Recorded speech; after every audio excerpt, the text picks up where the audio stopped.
বলছে ওয়ায়ামনাউনাল ওয়ায়াল কাদের জন্য? ওয়ায়ামনাউনাল মাউন, যারা ছোটখাটো বস্তু, হ্যাঁ, ছোটখাটো বস্তু দিতে বাধা সৃষ্টি করে।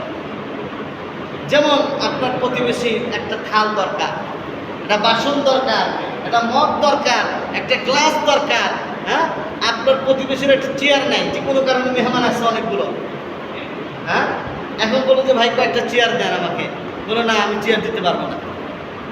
অথবা বললো একটা থালা দেন, থালা দিতে পারবো না, ওই যে একটা করসুন অর্থাৎ যেটা দিয়ে ইয়ে করে উঠায় সেটা দেন, সেটা দিতে পারবো না। এরকমভাবে ছোটোখাটো বস্তু দেওয়াকে অস্বীকার করে তাদের জন্য ওয়াইল দুজুর। তাহলে এই প্রতিবেশীর হক, প্রতিবেশীর সাথে উত্তম আচরণ, প্রতিবেশীর হক আদায় করা খুব জরুরি। আল্লাহ তাআলা কোরআনের আরেক জায়গায় বলেছেন ওয়া'বুদুল্লাহা ওয়া লা তুশরিকু বিহি শাইআ ওয়া বিল ওয়ালিদাইনি ইহসানা ওয়া বিদিল কুরবা ওয়াল ইয়াতামা ওয়াল মাসাকিন ওয়া ইবনিস সাবিল। ঈমানদারদের আলামত আল্লাহর সাথে কাউকে শরীক করবে না এবং তারা পিতামাতার সাথে ভালো আচরণ করবে। ওয়া'বুদুল্লাহা ওয়া লা তুশরিকু বিহি শাইআ ওয়া বিল ওয়ালিদাইনি ইহসানা ওয়া বিদিল কুরবা, নিকট আত্মীয় প্রতিবেশী তার হক আদায় করে।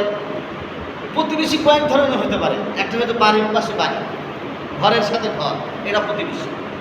আপনি রাস্তায় যাচ্ছেন, আপনার সিটের পাশে সিট বসছে, তার হক আছে, হ্যাঁ, তার খেয়াল রাখতে হবে যে আমার কারণে আমার এই ভাইটা যেন কষ্ট না পায়, আমার কারণে আমার এই ভাইটা যেন কষ্ট না পায়। সেও প্রতিবেশী আপনার সাময়িক। কেউ কেউ বলছেন 40 ঘর এটা প্রতিবেশী কি?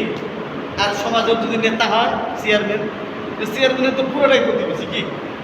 চেয়ারম্যান তখনই খাইবে যখন পুরা এলাকার সব লোকেরা খাইছে। সুবহানাল্লাহ বলেন। হ্যাঁ, চেয়ারম্যান তখনই খাওয়া যায় তার জন্য কি, যখন তো পুরা সব বাড়িতে খাওয়া দাওয়া কি ঠিকঠাক মতো হয়েছে। হ্যাঁ, এখন সে ঠিকঠাক মতো খাইলো কিন্তু তার প্রতিবেশী খায় নাই, অথবা অন্য ধনী মানুষ পেট করে খাইলো তার প্রতিবেশী খায় নাই, এটার খবর রাখতে হবে। কি রাখতে হবে? এটার খবর রাখতে হবে।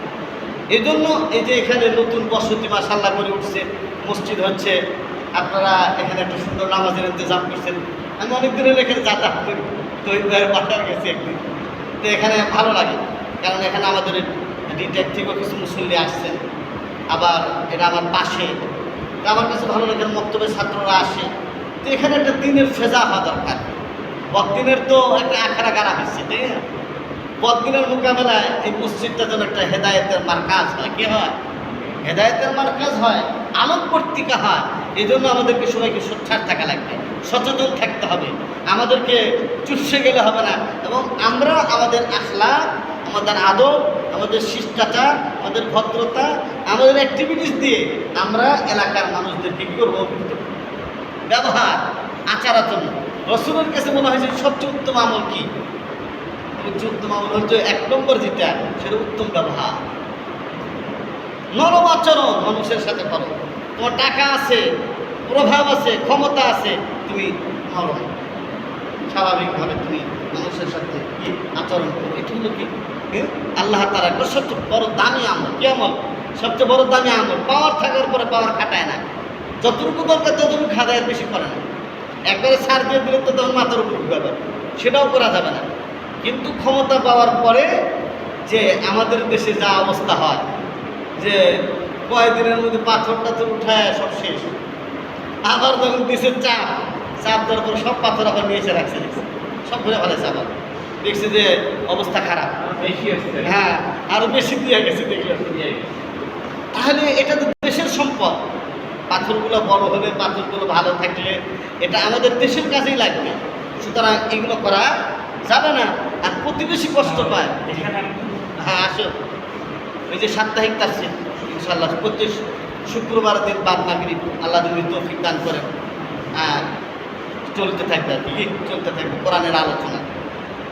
তোমার আপুকে বলছেন এটা, যাই হোক, এই জন্য আমাদের এখানে যদি নতুন একটা বলয়, নতুন একটা বিল্ডিং গড়ে উঠছে, কিন্তু সবার মধ্যে এখন সক্ষতা, মহব্বত, ভালোবাসাটা এভাবে করে ওঠে নাই। আসলে একটা জিনিস বুঝতে হবে, আমি একা না, আসলে আমি সবাইকে নিয়ে, আমি কি সবাইকে না, আমি তখনই ভালো থাকবো যে সবাই ভালো থাকে। আমি একা ভালো আছি আর সবাই খারাপ আছে, এটা কোনো ভালো থাকা না। এটা ভালো থাকা না। আপনি সবাইকে নিয়ে ভালো থাকবেন, সবার দুঃখে সুখ। একজন মারা গেলে তার পাশে যাবেন, তার কী কী দরকার, কোথায় গোসল করাইতে হবে, কোন জায়গায় দিয়ে যেতে হবে, যেটা এখন বর্তমানে খুবই সহজ আর কি। বর্তমানে খালি একটু খোঁজ খবর নেওয়া, তারপর মোবাইল করে জানা দেওয়া আত্মীয় স্বজন, এই কাজটা এটা প্রতিবেশীর কাজ, প্রতিবেশীর হক। তাকে একবারে দাফন কাফন পর্যন্ত করে গ্রামে যেটা করে আর কি, সে পর্যন্ত করা এটা প্রতিবেশীর হক। এখন আমাদের এই শহরে যেটা হয়ে গেছে পরিবেশটা, যে একবারে তো ডাকা যেতে আরেকবারের খবরই নেই, তারটা করতেছে আমার কী সমস্যা, আমি এবার করতে যাই খুব বিপদে করি, তাই না? আপনি এতটুকু করতে পারেন থানায় 999 কল দিয়ে যে ভাই আমার পাশে সমস্যা, একটু তাড়াতাড়ি আসেন, এ জায়গায় ডাকাতি হইতেছে, এই কথাটা তো বলতে পারেন। আপনি বাথরুমে যাই এই কথাটা বলতে পারেন যে এখানে তাড়াতাড়ি আসেন। আপনি তো কয়েকদিন পর আপনি আক্রান্ত হবেন। আপনি যখন আগুন পাশে লাগছে, আপনি পানি দিতে গেলেন না, কিন্তু কয়েকদিন পরে আগুন আপনার বাড়িতে এসে লাগবে। হ্যাঁ, এখন অনেকে গাজার অসহায় মুসলমানদের অবস্থা বিভিন্ন ধরনের আসলে তারা এটাকে তোয়াক্কা করে না, যে এদের সেই দূরে কোথায় ফিলিস্তিন, কোথায় আরব দেশ, তাদের অসহায় আমার কী করা, আমি না করলেই বাকি, এটা আমার তো তেমন কিছু না। কিন্তু মুসলমান হিসেবে আর মুসলিমরা কাজা সাদিন ওয়াহিদ, মুসলমানরা পরস্পর একটা দেহের মতো। ইনিশটাকা আইনু ইশটাকার, তার চোখ ব্যতীত হলে পুরো দেহ ব্যতীত হয়। আমার চোখ যদি ব্যথা করে তাহলে পুরো শরীর খারাপ লাগে না। হ্যাঁ,